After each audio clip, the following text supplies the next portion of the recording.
Howdy folks, it's Joe the Hunting Gear Guy, and this is the Sig Kilo2200 LRH. It's one of their ballistics model rangefinders, and it's pretty good. I've found that this thing does almost everything I need. Mainly what I would use this for is going out hunting and needing to range in a deer at long range and find out exactly what range it's at, make my adjustments, and make my hit. So and for that purpose, it's almost perfect for what I need.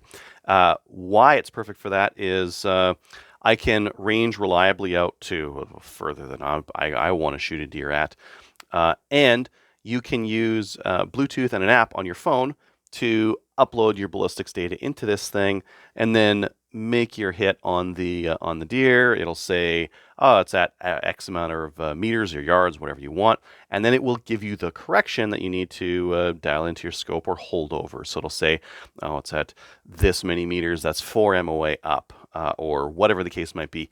That is really handy for a very quick range, adjust, fire kind of a scenario. So fantastic for that, and super practical. Now, starting with the unit up close here, at the rear, we've got these twist-up rubber eye cups. I like these just because you can put your face right up to it and get your range. If you've got glasses on, you'll want to hold that off and and not smudge up your glasses with whatever gunk's on the back here.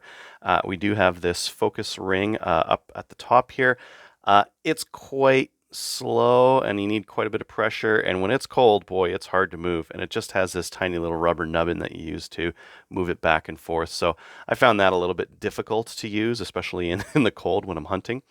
We've got a little cutout here that was where you put like a lanyard or something like that. At the rear, we also have the battery door. That's where that CR2 camera battery fits in.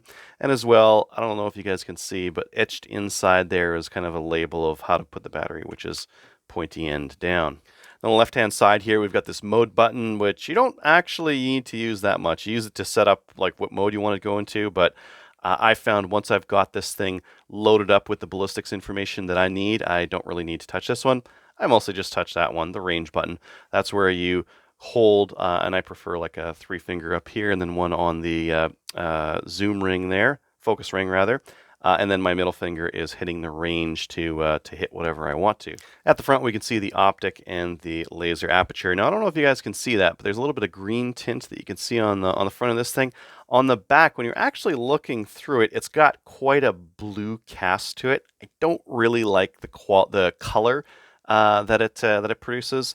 And as a spotting scope, like to watch game, it's passable, but not very good, especially compared to a decent set of binoculars. Now, in terms of mounts, there are no camera mounts on this thing, so you can't like stick this on a tripod. Not that I think you really need to.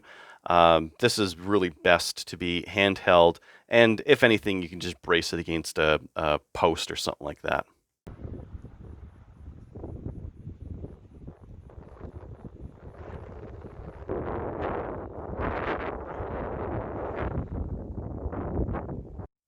Now, if you were at a precision rifle match and you knew the wind direction and speed, you could punch those into your phone, upload it to the rangefinder, and then your spotter for the match could spot for you, get your distances, tell you your holdovers, and tell you how much to hold over for the windage, which would be really handy and would change based on the distance. And this thing would kind of calculate for you. So that's handy, and it's a little bit faster than like typing the distance into Strelock or something like that.